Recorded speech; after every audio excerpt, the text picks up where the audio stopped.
മലയാള മാസത്തിലെ 12ാമത്തെ മാസമാണ് കർക്കിടകം. ഇതിനെ രാമായണ മാസം എന്നും പറയുന്നു. കർക്കിടകം 1 മുതൽ കർക്കിടകം 31 വരെ പുണ്യമാസമായിട്ടാണ് കാണുന്നത്. കൂടാതെ രാമായണ പാരായണവും ക്ഷേത്രങ്ങളിലും വീടുകളിലും നടന്നു വരുന്നു. നമുക്ക് രാമായണത്തിലെ വിശേഷങ്ങളിലേക്ക് ഒന്ന് കിടക്കാം. ആദ്യമായി ബാലകാണ്ഡം.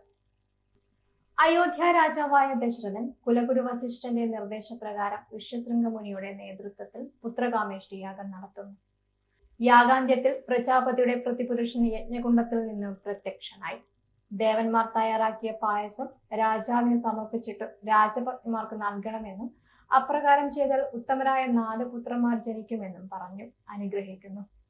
രാജാവ് പായസത്തിന്റെ പകുതി കൗസല്യാദേവിക്കും ശേഷിച്ചതിന്റെ പകുതി കൈകേയിക്കും ബാക്കിയായതിന്റെ പകുതി സുമിത്രയ്ക്കും ശേഷിച്ച ഭാഗം ഒന്നും ആലോചിച്ചതിനു ശേഷം സുമിത്രയ്ക്ക് തന്നെ നൽകുന്നു.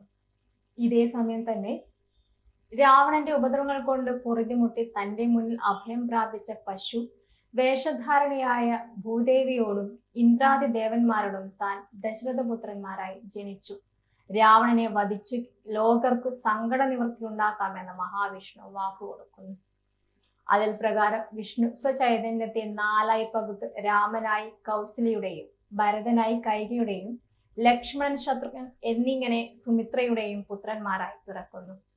ദശരഥൻ അത്യധികം സന്തോഷത്തോടെ പുത്രന്മാരോടും പത്നിമാരോടുമൊപ്പം അയോധ്യയിൽ വാണരുളി. 4 രാജകുമാരന്മാരും ഒന്നിച്ചും കളിച്ചു പഠിച്ചും ഉണ്ടും ഉറങ്ങിയും ഒരിക്കലും കൂട്ടുപിരിയാതെ ഒരുമയോടും സഹോദര സ്നേഹത്തോടും ജീവിച്ചു. ലക്ഷ്മണൻ രാമന്റെയും ശത്രുഘ്നൻ ഭരതന്റെയും സന്തഹ സഹചാരികളായിരുന്നു. ഒരു നാൾ അയോധ്യയിൽ എത്തിച്ചേർന്ന വിശ്വാമിത്ര മഹർഷി രാമലക്ഷ്മണന്മാരെ തന്റെ യാഗത്തിന്റെ രക്ഷയ്ക്കായി കൂട്ടിക്കൊണ്ടുപോകുന്നു. രാജകുമാരന്മാരെ വിശപ്പും ദാഹവും ക്ഷീണവും ക്ലേശിക്കാതിരിക്കുവാനായി മഹർഷി അവർക്ക് ബല അതിബല എന്ന മന്ത്രങ്ങൾ ഉപദേശിക്കുന്നു. വഴിയിൽ താടകവനത്തിൽ വെച്ചു താടക എന്ന വൃദ്ധയും വികൃതരൂപിണിയുമായ യക്ഷിണിയെ രാമൻ ദുർജയമായ അസ്ത്രമയച്ചു വധിച്ചു. മഹർഷി വിശ്വാമിത്രൻ പ്രീതിച്ചു. ഇന്ദ്രന്റെ നിർദ്ദേശപ്രകാരം രാമന് അമോഘങ്ങളായ ബ്രഹ്മശിരസ്, വിഷ്ണുചക്രം, ഐന്ദ്രാസ്ത്രം മുതലായ അസ്ത്രശസ്ത്രങ്ങൾ നൽകി അനുഗ്രഹിക്കുന്നു. രാമൻ ഇവയൊക്കെ ലക്ഷ്മണനും നൽകുന്നു. പിന്നീട് വിശ്വാമിത്രന്റെ ആശ്രമത്തിൽ 5 ദിനരാത്രങ്ങൾ രാമലക്ഷ്മണന്മാർ യാഗത്തിനു കാവൽ നൽകുന്നു.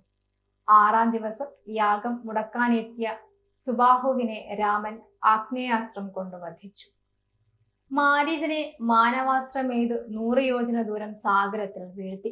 നിർവിഘ്നം യാഗം പൂർത്തിയായ ശേഷം മൂവരും വിദേഹ രാജ്യത്തേക്ക് പുറപ്പെട്ടു. ദേവേന്ദ്രന്റെ മായാൽ കബളിപ്പിക്കപ്പെട്ടു. തന്റെ ഭർത്താവായ ഗൗതമ മുനിയുടെ ശാപമേറ്റു 1000 വർഷം ദുഃഖമയായി വായു മാത്രം ഭക്ഷിച്ച് ആരുടെയും കണ്ണിൽ പെടാതെ ഗൗതമാശ്രമത്തിൽ മൂടൽ മഞ്ഞൾ എന്ന പോലെ വെണ്ണീരിൽ മറഞ്ഞു കിടന്ന ബ്രഹ്മപുത്രിയായ അഹല്യയെ അവരുടെ പാദങ്ങളിൽ നമസ്കരിച്ച് രാമൻ പൂർവസ്ഥിതിയിലാക്കി. മിഥിലയിലെത്തിയ രാമൻ രുദ്രഭഗവാന്റെ വില്ലു കാണാൻ ആഗ്രഹം പ്രകടിപ്പിക്കുകയും 5000 പേർ എടുത്തുകൊണ്ടുവന്ന് 8 ചക്രങ്ങളുള്ള കൂറ്റൻ ഇരുമ്പ് പേടകത്തിൽ സ്ഥാപിച്ചിരുന്ന ആ പടുകൂറ്റൻ വില്ലു അനേക രാജാക്കന്മാരുടെ മുന്നിൽ വെച്ചു രാമൻ ഞാണേറ്റുകയും രാമന്റെ കരബലം താങ്ങാനാവാതെ വില്ലു 2ആയി ഒടിഞ്ഞ് നിലംപതിക്കുകയും ചെയ്തു. ആർക്കും ഇന്നേ വരെ കുലയേറ്റാൻ സാധിക്കാത്ത വില്ലു രാമൻ ഒടിച്ചതിനാൽ അയോനിജയായ ഉഴവുചാലിൽ നിന്ന് ലഭിച്ച മഹാലക്ഷ്മിയുടെ അവതാരമായ ജനകന്റെ വളർത്തുമകൾ സീത രാമന്റെ ധർമ്മപത്നിയായി തീർന്നു. ലക്ഷ്മണൻ സീതയുടെ സഹോദരി ഊർമിളയും ഭരതൻ ജനക സഹോദരി പുത്രി മാണ്ഡവിയെയും ശത്രുഘ്നൻ ശ്രുതകീർത്തിയെയും വിവാഹം ചെയ്യുന്നു. അയോധ്യയിലേക്ക് മടങ്ങുന്ന വഴിക്ക് പരശുരാമനെ കണ്ടുമുട്ടുന്നു. ശിവധനുസ് രാമൻ മുറിച്ചതിൽ കോപിഷ്ഠനായ പരശുരാമൻ ശ്രീരാമനോട് തന്റെ കൈവശമുള്ള വൈഷ്ണവധനുസ് കൊലയേറ്റാൻ ആവശ്യപ്പെടുന്നു. ശ്രീരാമൻ അപ്രകാരം ചെയ്തപ്പോൾ അദ്ദേഹം സാക്ഷാൽ വിഷ്ണു ഭഗവാൻ തന്നെ എന്ന് തിരിച്ചറിഞ്ഞ ഭാർഗവൻ തന്നിൽ ശേഷം വൈഷ്ണവാംശവും ശ്രീരാമന് നൽകി മടങ്ങി. അയോധ്യയിൽ തിരിച്ചെത്തി എല്ലാവരും സസന്തോഷം ചിരകാലം വസിച്ചു. കൈകേയിയുടെ അച്ഛനായ അശ്വപതി രാജാവിന്റെ ആവശ്യപ്രകാരം അദ്ദേഹത്തിന്റെ പുത്രനായ യുദ്ധാജിത് ഭരതശത്രുഘ്നന്മാരെയും പത്നിമാരെയും ദശരഥന്റെ അനുമതിയോടെ കേകേയത്തിൽ കൂട്ടിക്കൊണ്ടുപോയി. അവർ പോയി അനേക കാലം കേകേയത്തിൽ താമസിച്ചെങ്കിലും പ്രിയപുത്രനായ രാമന്റെ സാന്നിധ്യം മൂലം ദശരഥന് യാതൊരു പ്രയാസവും ഉണ്ടായില്ല. അയോധ്യാകാന്ഡം. ഒരു നാൾ ദശരഥൻ ധർമ്മിഷ്ഠനും നീതിമാനും സത്യവ്രതനും പ്രജകൾക്ക് പ്രിയപ്പെട്ടവനും തന്റെ മൂത്ത പുത്രനുമായ രാമനെ അടുത്ത ദിവസത്തെ ശുഭമുഹൂർത്തത്തിൽ യുവരാജാവായി വാഴിക്കുകയാണെന്ന് രാജസഭയിൽ സർവസദസ്യരുടെയും മുന്നിൽ വെച്ച് പ്രഖ്യാപിച്ചു. കോസല രാജ്യം ആഹ്ലാദത്തിൽ അലതല്ലി. എന്നാൽ കൈകയുടെ കൂനിയായ ദാസി മന്ധരയുടെ ശക്തമായ ഉപചാപം മൂലം മനസ്സുമാറിയ കേകി രാജാവിനോട് 2 വരങ്ങൾ ആവശ്യപ്പെടുന്നു. അതായത് പണ്ട് ദേവാസുര യുദ്ധത്തിൽ തന്റെ ജീവൻ രക്ഷിച്ചതിന്റെ പ്രത്യുപകാരമായി രാജാവ് കൈകേയിക്ക് നൽകിയതാണ് ആ 2 വരങ്ങൾ. ഒന്ന്, ഭരതനെ യുവരാജാവായി വാഴിക്കണം എന്നും അടുത്തത് രാമൻ 14 വർഷം മുനിവേഷത്തിൽ വനത്തിൽ വസിക്കണമെന്നും. ഇത് കേട്ട് മൂർച്ഛിച്ചു വീണ രാജാവ് കൈകേയിയോട് ഭരതനെ യുവരാജാവായി വാഴിക്കാം, അതിനുവേണ്ടി രാമനെ വനത്തിൽ അയക്കരുതേ എന്നും കെഞ്ചി പറഞ്ഞിട്ടും കൈകേയിയുടെ മനസ്സലിഞ്ഞില്ല. അച്ഛന്റെ വാക്കു പാലിക്കാനായ മഹാത്മാവായ രാമൻ രാജ്യവും സകല സുഖഭോഗങ്ങളും ഉപേക്ഷിച്ച് ദണ്ഡകാരണ്യത്തിൽ പോകാൻ തയ്യാറാകുന്നു. രാമൻ എവിടേക്കാണോ അവിടെ താനും ഒപ്പമുണ്ടെന്ന് പറഞ്ഞ് സീതയും രാമനെ അനുഗമിക്കാൻ തയ്യാറാകുന്നു. പിതാവിനെ തടവറയിലാക്കി ജ്യേഷ്ഠനെ താൻ രാജാവായി അവരോധിക്കുമെന്ന് പറഞ്ഞു കോപിഷ്ഠനായ നിന്ന ലക്ഷ്മണനെ രാമൻ ശാന്തനാക്കുന്നു. ജ്യേഷ്ഠനെ പിരിഞ്ഞു തനിക്ക് ജീവിക്കാൻ സാധിക്കില്ല എന്ന് പറഞ്ഞുകൊണ്ട് ലക്ഷ്മണനും വനവാസത്തിന് പുറപ്പെട്ടു.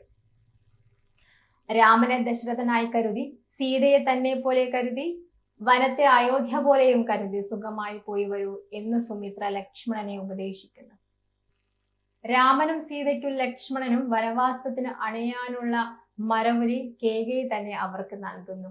ഇതിൽ കോപിഷ്ഠനായ വസിഷ്ഠ മഹർഷി കേകേയി രാമനു മാത്രമേ വനവാസം വിധിച്ചുള്ളൂ എന്നും സീത സാധാരണ വസ്ത്രങ്ങളും ആഭരണങ്ങളും അണിഞ്ഞു തന്നെ കാട്ടിൽ പോകുമെന്ന് അറിയിക്കുന്നു. പിതാവിനോടും മാതാക്കളോടും ഗുരുവിനോടും പൗരജനങ്ങളോടും യാത്ര ചോദിച്ചുകൊണ്ട് വനവാസത്തിന് വേണ്ടുന്ന ആവശ്യ വസ്തുക്കളും ആയുധങ്ങളുമായി സുമന്ത്രർ തെളിക്കുന്ന തേരിൽ മൂവരും വനവാസത്തിന് പുറപ്പെട്ടു. ദശരഥ രാജാവ് ക്രോധത്തിൽ നിന്റെ പുത്രനോട് കൂടി നിന്നെ ഞാൻ ഉപേക്ഷിച്ചു എന്ന് കേകയെ ശപിക്കുന്നു. തന്നെ കൗസല്യയുടെ അന്തപുരത്തിൽ എത്തിക്കാൻ രാജാവ് സേവകരോട് കൽപ്പിച്ചു. ദശരഥന്റെ ബോധം മറയുകയും ഇടയ്ക്ക് തെളിയുകയും അദ്ദേഹം സദാ രാമ രാമ എന്ന് വിളിച്ചു വിലപിക്കുകയും ചെയ്തുകൊണ്ടിരുന്നു. രാമനോടുള്ള സ്നേഹം നിമിത്തം ജനങ്ങൾ തേരിന് പിന്നാലെ ഓടിയെങ്കിലും അവർ അന്നു രാത്രി തന്ത്രപൂർവ്വം ജനങ്ങളെ ഒഴിവാക്കി തമസാ നദി കടന്നു വടക്കോട്ട് ശൃംഗവേരപുരത്തിലേക്ക് പോയി. നിരാശയായ പ്രജകൾ അയോധ്യയിൽ തിരിച്ചെത്തി വിലപിച്ചു. ശൃംഗവേരത്തിലെ നിഷാദ രാജാവായ ഗുഹൻ രാമനെ സ്വീകരിച്ച് സൽക്കാരം അരുളിയെങ്കിലും തനിക്ക് അവ ഒക്കെ ഇപ്പോൾ വർജ്യമാണെന്ന് പറഞ്ഞുകൊണ്ട് രാമൻ സ്നേഹത്തോടെ നിരസിച്ചു. തുടർന്ന് രാമൻ അന്ന് രാത്രി അവിടെ മരച്ചുവട്ടിൽ വിശ്രമിക്കുന്നു. ഗുഹൻ കൊണ്ടുവന്ന വടവൃക്ഷത്തിന്റെ പാലുപയോഗിച്ച് വനവാസികളെ പോലെ ജടാമകുടമണിഞ്ഞ രാമലക്ഷ്മണന്മാർ സുമന്ത്രരെ അയോധ്യയിലേക്ക് മടക്കി അയക്കുന്നു. ഗുഹൻ തോണിയിൽ അവരെ ഗംഗ കടത്തുന്നു. 14 വർഷങ്ങൾക്ക് ശേഷം വീണ്ടും കണ്ടുമുട്ടാമെന്ന് രാമൻ ഗുഹന് വാക്കുകൊടുത്തു. ഗംഗ കടന്ന മൂവർ സംഘം ഭരദ്വാജമുനിയെ കണ്ടു വണങ്ങുന്നു. മഹർഷി അവരോട് ചിത്രകൂടത്തിൽ പോയി വസിക്കാൻ മാർഗനിർദ്ദേശം നൽകുന്നു. പിന്നീട് അവിടെ നിന്നും കാളിന്തി കടന്നു വാൽമീകി മഹർഷിയെ ദർശിച്ചു അവർ ചിത്രകൂടത്തിലെത്തി പർണശാല നിർമ്മിച്ചു മനോഹരമായ ആ കാനന പ്രദേശത്ത് വസിച്ചു. സുമന്ത്ര അയോധ്യയിലെത്തി. രാമലക്ഷ്മണന്മാരും സീതയും കാനനത്തിലേക്ക് യാത്രയായതായി എല്ലാവരെയും അറിയിക്കുന്നു. ദശരഥന്റെ നില കൂടുതൽ മോശമാകുന്നു. പ്രിയപുത്രന്റെ വിരഹവും മുൻപ് താൻ ആളറിയാതെ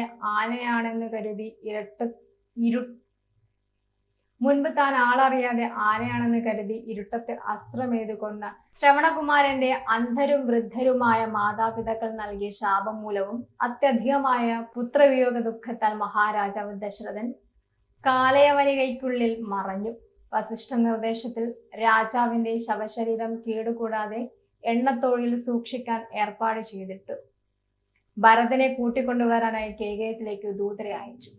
അയോധ്യയിലെ സംഭവ വികാസങ്ങളെ പറ്റി ആരെയും ഒന്നും അറിയിക്കരുത് എന്ന് പ്രത്യേകം ചട്ടം കെട്ടി.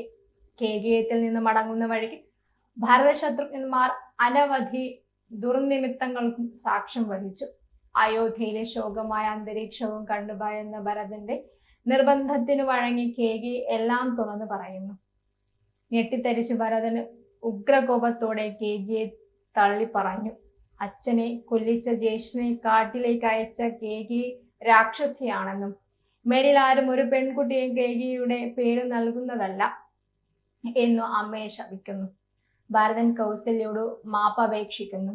കൗസല്യ ഭരതനെ ആശ്വസിപ്പിച്ചു. ക്രുദ്ധനായ ശത്രുഘ്നൻ മന്ഥരയെ മർദ്ദിക്കുമ്പോൾ ഭരതൻ തടയുകയും ഹീനയാണെങ്കിലും അവൾ ഒരു സ്ത്രീയല്ലേ, അവളെ വധിക്കരുത് എന്ന് പറഞ്ഞു. അവൾ പ്രാണരക്ഷാർത്ഥം ഓടി ഒളിക്കുകയും ചെയ്തു. അച്ഛനെ ജഡം യഥാവിധി സംസ്കരിച്ചിട്ട്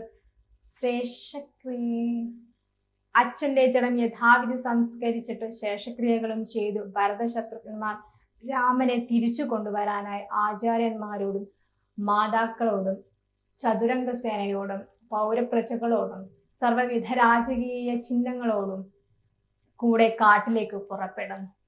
വഴിയിൽ ഗുഹനെ കണ്ടുമുട്ടുകയും അവർ ഒന്നിച്ചു ഭരദ്വാജാശ്രമത്തിൽ എത്തി മുനിയെ കണ്ടതിനു ശേഷം ചിത്രകൂടം ലക്ഷ്യമാക്കി സഞ്ചരിച്ചു.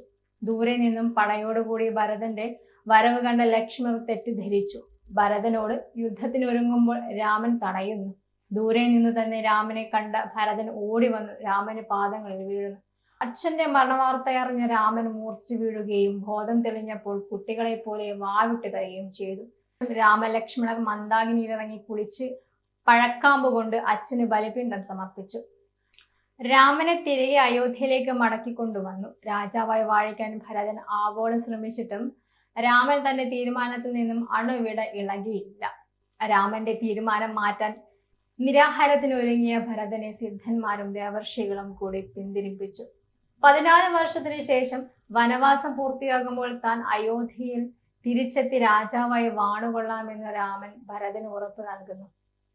അവസാനം ഭരതൻ രാമന്റെ പാതുകങ്ങൾ ആവശ്യപ്പെടുകയും അവയെ രാജസിംഹാസനത്തിൽ വെച്ച് പൂജിച്ച് രാമന്റെ പ്രതിപുരുഷനായ രാമനെ പോലെ തന്നെ താപസവേഷത്തിൽ അയോധ്യക്ക് പുറത്തു നന്ദിഗ്രാമത്തിൽ വസിച്ചുകൊണ്ട് നാട് ഭരിക്കുമെന്ന് ഭരതൻ സമ്മതിക്കുന്നു. 14 വർഷം പൂർത്തിയാകുന്ന ദിവസം രാമൻ അയോധ്യയിൽ വന്നെത്തിയില്ലെങ്കിൽ താൻ അഗ്നിപ്രവേശം ചെയ്യുമെന്നും കൂടി ഭരതൻ പറഞ്ഞു. രാമപാതുകങ്ങളും ശിരസിൽ ഏറ്റിക്കൊണ്ട് ഭരതനും പരിവാരങ്ങളും മടങ്ങിപ്പോയി. ഭരതനും അമ്മമാരും ജനങ്ങളും വിട പറഞ്ഞ ആശ്രമത്തിൽ വസിച്ചാൽ തന്നിൽ പല പല ഓർമ്മകളും അങ്കുരിക്കുമെന്നും കരുതിയ രാമൻ ചിത്രകൂടം ഉപേക്ഷിച്ച് ദണ്ഡകാരണ്യത്തിന്റെ ഉൾപ്രദേശങ്ങളിലോട്ട് യാത്രയായി. അത്രി മഹർഷിയുടെ ആശ്രമത്തിൽ എത്തിച്ചേർന്ന അവരെ മുനി സ്നേഹാദരവോടെ സ്വീകരിച്ചു.